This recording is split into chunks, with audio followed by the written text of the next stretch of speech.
Picture this, if you will. You're about to send a text message. You read it for one final check, and you notice something's off. It sounds a bit too eager, so you rewrite it, but, well, now it feels forced, so you try a few more times, and before you know it, it's been over an hour, and your text is still unsent. This is what it's like living with a high level of self-awareness. We are told that being self-aware is necessary to live a life of authenticity, yet the more you know about yourself, the less about yourself you realize you know. In the words of ancient Chinese philosopher Zhuangzi, once I dreamt I was a butterfly, fluttering here and there. Suddenly, I woke up and I was Zhuangzi again, but I don't know. Am I Zhuangzi who dreamt I was a butterfly, or a butterfly dreaming I'm Zhuangzi? This is the terrifying paradox of self-awareness, the moment we begin to ask, who am I really? We split into two. In that instant, we become two different people, the one who asks and the one who's being questioned. And if finding yourself requires watching yourself, are you really discovering who you are, or are you performing for an audience of one?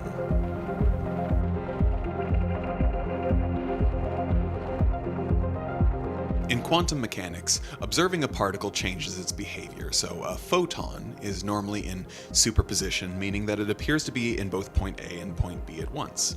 However, once you observe it, it collapses into a single position of either A or B. As an oversimplification, you could say that the photon doesn't want to stay in one measurable state. Superposition is more or less its normal way of being. The same thing happens with human consciousness. In our default state, we exist in superposition, both as the observer and the person. But the moment you become self-aware, you effectively split into two people. One is the actor, aka the one being observed, while the other is the critic, or the one doing the observing. Therein lies the paradox. Self-awareness indirectly feels like a performance between an actor and critic, and less like a whole person reflecting naturally. It happens so unexpectedly that you don't fully acknowledge when your mind is in this mode. Have you ever had a moment where the music it hits just right, and your body responds to the beat, and suddenly, all by yourself, you're just enjoying a spontaneous experience that you weren't looking for, and then it happens. Physically, you're still the only one in the room, but mentally, as soon as you lock eyes with yourself in the mirror, the critic lets itself in. You become self-conscious and start wishing that you danced a little better, you had more rhythm, you looked more graceful. You remember the last time you watched someone hit those moves and how much better they looked. You wonder when you'll be able to dance that well, and slowly, you lose the beat.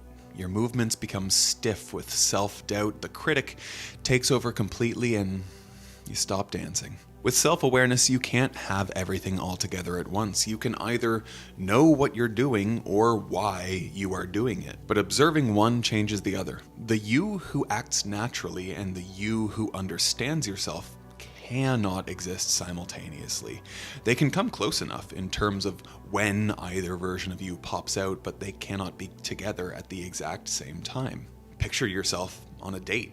You finally found someone with a sense of humor where you don't need to constantly hold yourself back or filter your words. Instead, conversations feel natural as words spill out of your mouth. The moment you think to yourself, well, hey, this is going well, you're suddenly thrown into performance mode. As you begin to poke at your behavior to understand what's making the date so good, you may lose grasp of the part of yourself that was just being you. After a while, you might start to wonder, what gives? Here's the unspoken part. You know how we mentioned the actor and the critic? Well, the truth is, while these roles feel necessary within your psyche, neither of them are your authentic self. Self-awareness doesn't even highlight an authentic self to begin with. Instead, it creates a new, observed self that is fundamentally different from your authentic self.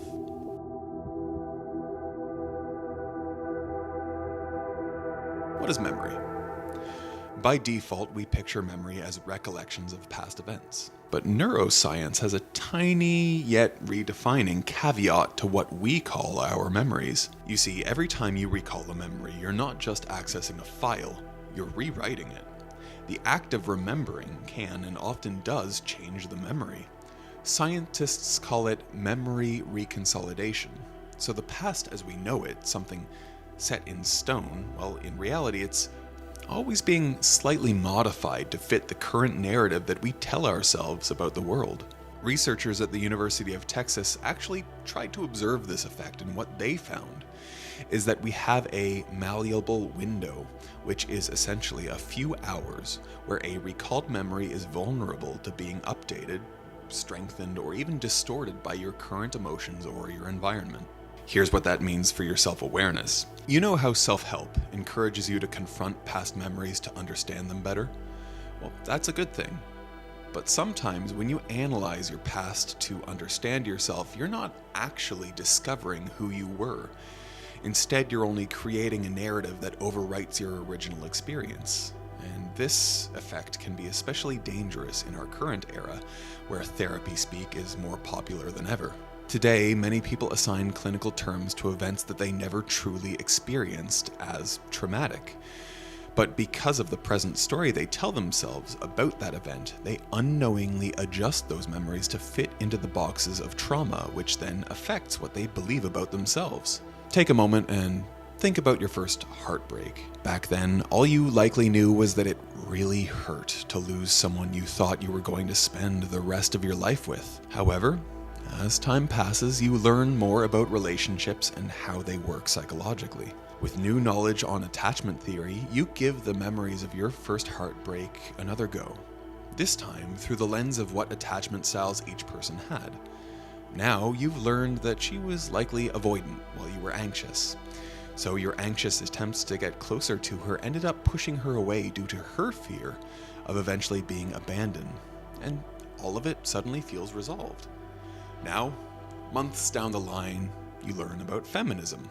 Not just the definition, but its real meaning. You embrace it in a way that has you acknowledging its impact across various aspects of society. It feels revealing to uncover just how important it is for women to actually have a proper say in the way their life plays out. So then you revisit the memory of your first heartbreak. This time, the feminism lens uncovers something that you never really understood before. At the time, you were more focused on keeping the relationship alive, so you downplayed her interest in a study abroad program, believing that it wasn't worth the distance. Well, now you've learned that you might have been tying her down, and that could also work as a reason for the breakup. The problem is the fact that your past self didn't have your present self's awareness. You're inevitably studying someone who doesn't exist anymore, using tools that they didn't have. At the time, you were only reacting with the understanding that you had. Later, a more wise version of you steps in and rewrites the meaning. You lose touch with what losing your first love felt like and exchanging it with a new meaning now. But pain, grief, or fear isn't something that should be constantly assigned with specific responses. Your first heartbreak doesn't need to find its reason in attachment styles or a younger version of you being anti-feminist. Instead, you took that loss for reasons you may never truly understand. It's entirely possible that she found someone else, or her parents disapproved of the relationship, or any other reason another human being can have behind their own decisions. You don't need to justify your pain with labels.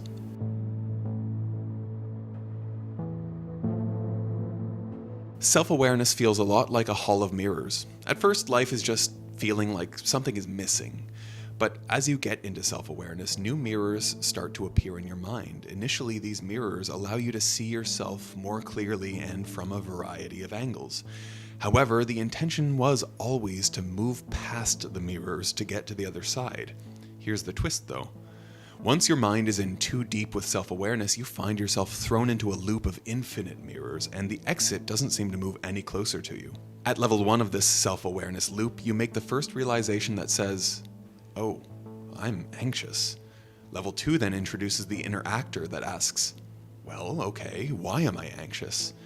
The inner critic then responds, "Well, I'm analyzing my anxiety and I'll figure that out." Level 3 then emerges and you ask yourself again, "Wait, am I making my anxiety worse by analyzing it?" And you reflect on that for a while, and then you realize that now you're overthinking. However, you've already caught yourself in the loop, so you can't pull back now. Level 4 is when your mind doubles down even further, saying, okay, I'm overthinking, but am I overthinking my overthinking? And then level 5 hits, and that's when it gets even more absurd, and you finally spiral. Well, now I'm overthinking about my overthinking about my overthinking, and so on. This is what the authenticity spiral looks like. In this mode, you endlessly shift between thoughts about every little aspect of your behavior. Everything you do feels performative and nothing ever feels authentic. Any attempt to pull away and act normal only loudly gets criticized by the inner critic, who calls other aspects of yourself an actor. With meditation, it gets paradoxical. You sit down to observe your thoughts, but who's observing those thoughts? Now, instead of meditating, you're thinking about watching your thoughts about watching your thoughts. Well, what about journaling? Initially, you say that you're going to write to process your feelings, but you inevitably start writing for a future version of yourself who will read this journal. So you're no longer processing those feelings, but instead you're curating them for a future observer. The cruel irony of all of this is that the people who are most committed to self-awareness usually become the biggest victims of its darker consequences. They never actually get to enjoy any direct experiences because they are always at least one level away from being a single person with a single mind. Think about the most charismatic person you knew growing up. And I don't mean the one that aligned with your values, I mean the one that always seemed to get away with everything. If you're the type who grew up a quiet kid, the person that comes to mind is probably someone you didn't get along with very much. Perhaps they'd crack jokes loudly while the teacher was trying to move a lesson along, or they'd manage to ease their way out of trouble just by being funny. Somehow, it doesn't feel like they were particularly efficient at anything. Yet, their personality always got them by in life. Meanwhile, you felt like you had to work twice as hard only to get a pat on the back. People with zero self-awareness appear more confident, authentic, and charismatic for one reason only. They are not watching themselves. That way, they always seem to go according to life's tempo, no matter the situation. Spontaneity isn't just a quirky personality trait. Sometimes it could mean the difference between a fulfilling life and one that never truly feels satisfying. When you're constantly monitoring everything and never going with the flow, you get tired of your own mind's constant spirals. You're like an animal on a leash, only that you're also the one holding that leash. You might have heard of the Dunning-Kruger effect. It's that thing where people with limited knowledge or competence in a domain overestimate their abilities without realizing that they were never that good in the first place. Lots of incompetent people think they are competent, and sometimes that actually helps. Just the conviction of knowing what you're doing can take you quite far in life. But there is a flip side to the Dunning-Kruger effect, and that's when competent people become paralyzed by the awareness of their own limitations. And that is the subtle way that self-awareness slows you down. First, you feel something, and instead of acting, you analyze that feeling. After that, you decide whether or not what you're feeling is appropriate, and then you finally choose a response. Depending on what you were thinking about, you could go from a few minutes to make a choice to a few decades. Yeah, I'm not kidding on that one. There are people out there who simply acted on seemingly absurd thoughts, and that got them to where they wanted to be in life almost instantly. Meanwhile, there are others who felt like what would seem too absurd to take action, so they spent decades in regret only to realize many years later that they could have made a move. Imagine you're at a networking event and you're watching a brilliant presentation by a keynote speaker when you're struck by a crazy thought. I've experience with this exact thing, and I should just go and introduce myself. Well, you freeze, and you begin to craft the ideal introduction, expecting the right moment to align for the speaker to be alone. The presentation is over now, and the speaker is swarmed by tons of people. You decide that it's not worth the stress, and so you move on.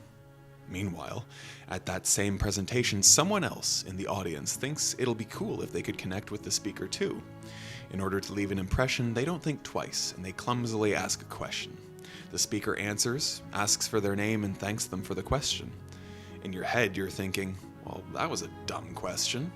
And while, yes, you might be right about that, this other person's interaction meant that when they go on to introduce themselves to the speaker after they talk, they can recognize them and then they exchange contact information. Now, life isn't always going to play out in these ideal ways just because you're confident. Truthfully, it's possible for the speaker to simply roll their eyes and ignore the person's question. The paradox is this. Life is a lot like a dance performance. A person free from self-surveillance may stumble, but they keep moving to life's tempo. Meanwhile, the hyper-aware person who obsessively plans each step will often find that the music is stopped by the time that they've decided to dance. Something strange happens when you're too busy naming everything you encounter, viewing life through a lens, and never experiencing life with your own naked eyes. Soon enough, you'll only give yourself permission to exist when there's an appropriate label for every action or inaction. Your journey into self-awareness might have begun because you constantly felt uncomfortable, but you never quite understood what it meant. Then you learned about anxiety, studied how it manifests, and now you've realized that it's a core part of your struggle. But instead of growing beyond anxiety's limitations, you use it as a crutch. Because you identify as someone with anxiety, every nervous feeling confirms that narrative for you. It's a self-fulfilling prophecy that's hard to spot and even harder to break away from. As humans, we crave a coherent narrative for our lives. So attaching a label helps create a consistent story that you can tell yourself. This story begins to leak into aspects of your life that you never could have imagined. When you get invited to social events you might have enjoyed, you decide to skip them entirely because you believe the umbrella term of anxiety exempts you from ever appreciating anything outside. It's not just with anxiety that this happens.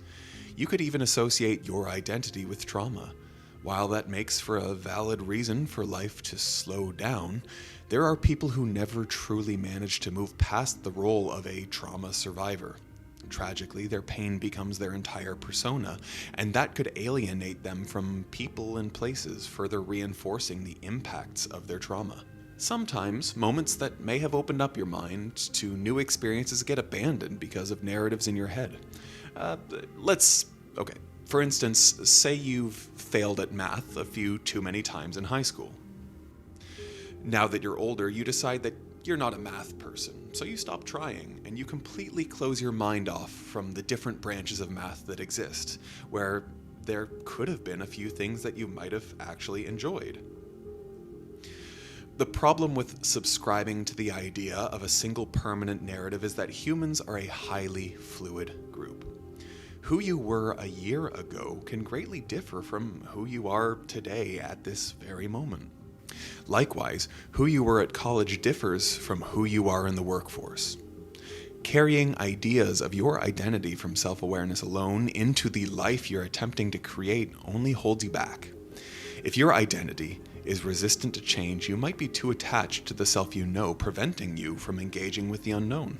Self-awareness does this thing where you feel really good that you're learning new things. It overloads you with information about how your mind works, what triggers it, and how you can solve your problems. But it's a lot like learning stuff online. With all the resources and tutorials available, you get so distracted by the fancy theory and lessons available that when the time to put in actual work comes, you defer it with claims that you're just trying to find the perfect tutorial, a magical answer that can solve all of your problems and give you the skills that you're searching for. The hard truth that self-awareness hides from us is this.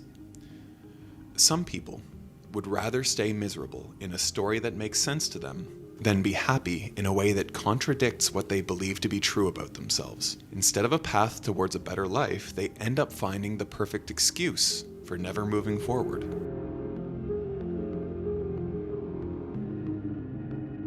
So, with that in mind, here's an uncomfortable question to ask yourself. Who benefits from your self-awareness? When you're up at 3 a.m., replaying conversations, correcting your appearance, and beating yourself up for not fitting in, someone out there is smiling, and I'm going to take a guess that that person isn't you. Living in a capitalistic system, there is no denying that your self-consciousness is a huge source of income to advertisers. If you spend any significant amount of time on the internet, you must have seen that advertisers are spending tons of money to constantly remind you of your shortcomings. Your face, well, it's not pretty enough. Buy this new makeup kit, though, that'll help. Your 3-year-old car is too old and rickety. Spend half your income paying this outrageous monthly car payment. Move out of your parents' house straight into a fancy luxury apartment. You're constantly being sold solutions to artificial problems. So of course you feel inadequate when you're not able to match a bunch of people that buy into the game of capitalism. Today, the self-improvement industry doesn't just sell anti-aging cream, it sells you something even harder to commodify, and that is your own potential.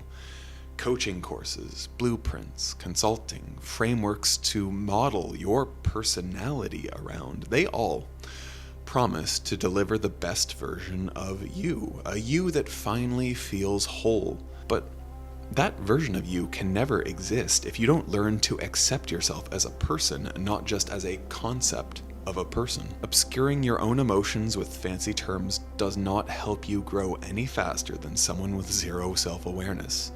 It only makes you feel better mentally, but not emotionally. When the self-improvement industry tries to make you perpetually aware of your inadequacy, they do that because they know that satisfaction would be bad for business. Environments are designed to nudge you towards certain types of decisions. You're not anxious because you're self-aware. No, it's not that simple. You're self-aware because anxiety is profitable. The default state of inadequacy is a part of choice architecture.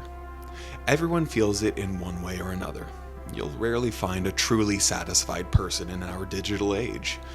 Problem to solution pipelines exist for the strangest things when you think about it critically. The process of self-improvement is ridiculously gamified nowadays, and don't get me wrong, to-do apps and journaling apps are great, but does your mental health really demand a monthly subscription for you to love yourself more? Really? Is the answer to your struggles growing a paid journaling app's digital pet on your screen? And sure, look, it sounds harsh for me to point this out, especially since it actually does help some people out. But the truth is that our environments created these problems in the first place, and then they turn around to sell expensive solutions to us. And all of this, everything that I've said so far, none of this means that self-awareness is bad or that growth is impossible. It just means that we need to be a lot more careful about the content that we consume on our journey towards improvement. So perhaps the first truly self-aware action to take isn't to analyze yourself more deeply, but rather it's to recognize who benefits from your analysis. Once you realize that, you can choose to refuse the transaction. That realization isn't something completely new. In fact, history shows that ideas of the self vary across cultures. In some places, the self is merely a distraction, not worth pursuing.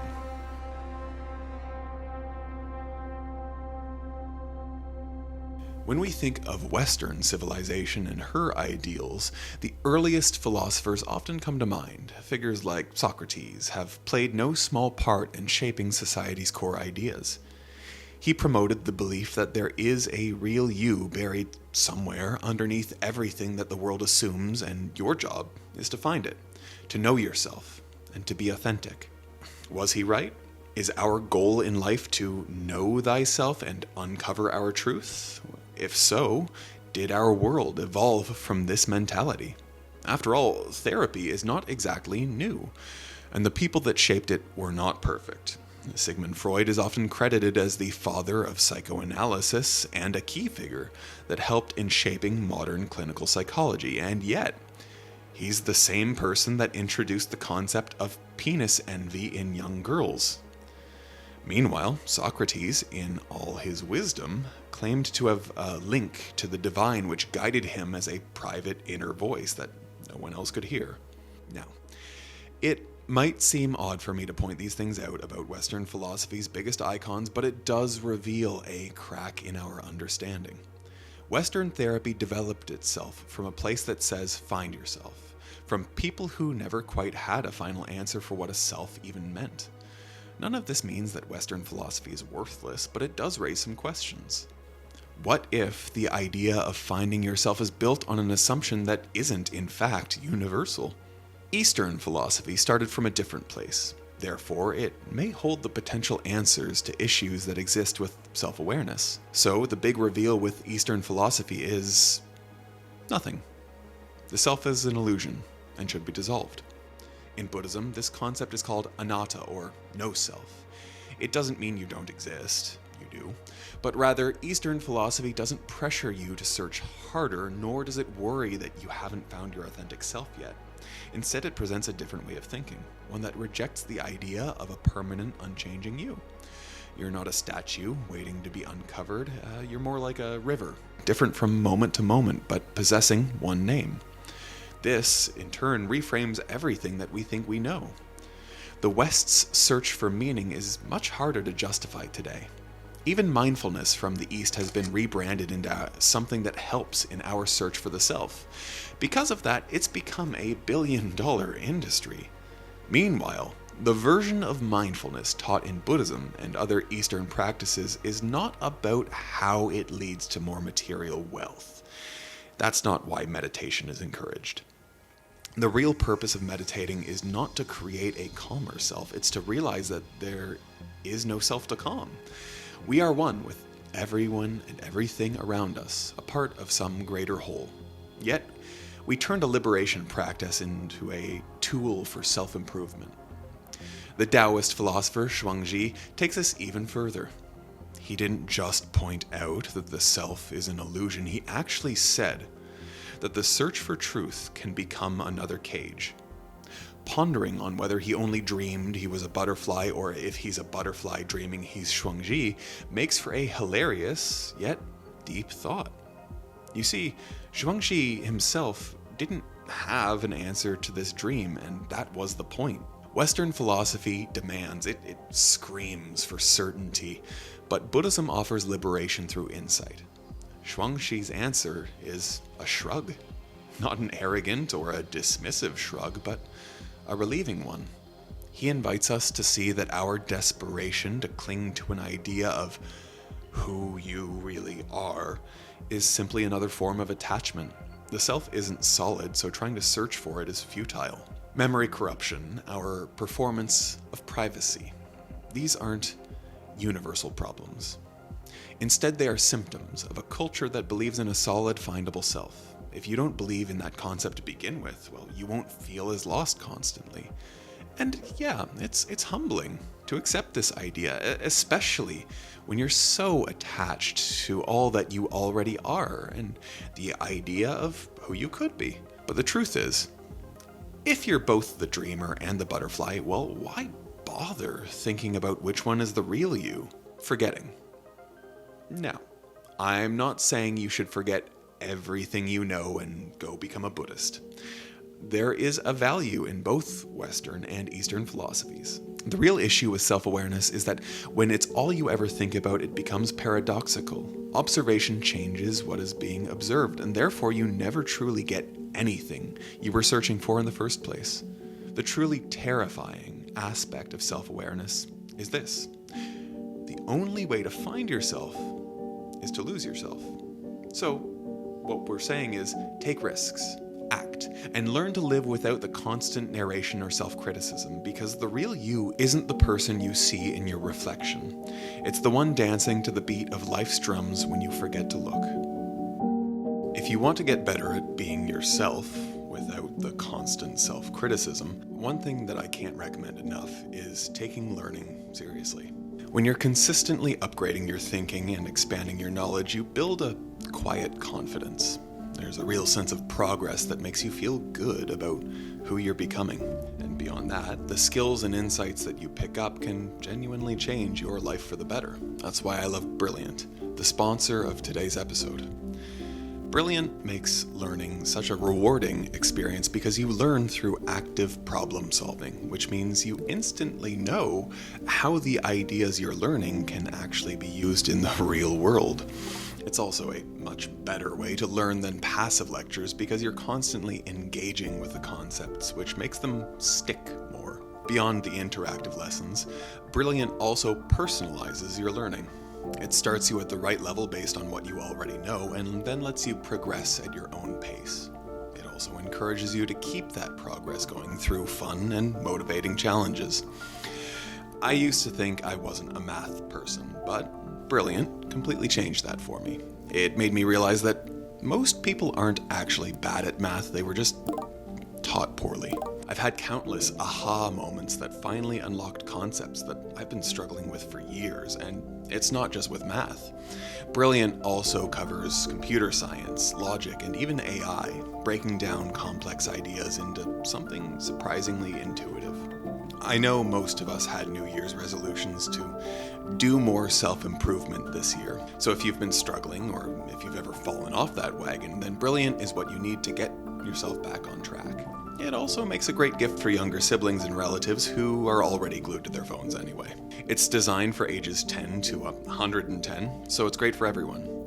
Instead of mindless scrolling, Brilliant gives them something challenging, interactive, and genuinely educational to do with their phones.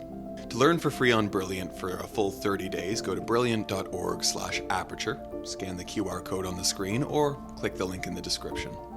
You also get 20% off an annual premium subscription, which gives you unlimited daily access to everything on Brilliant.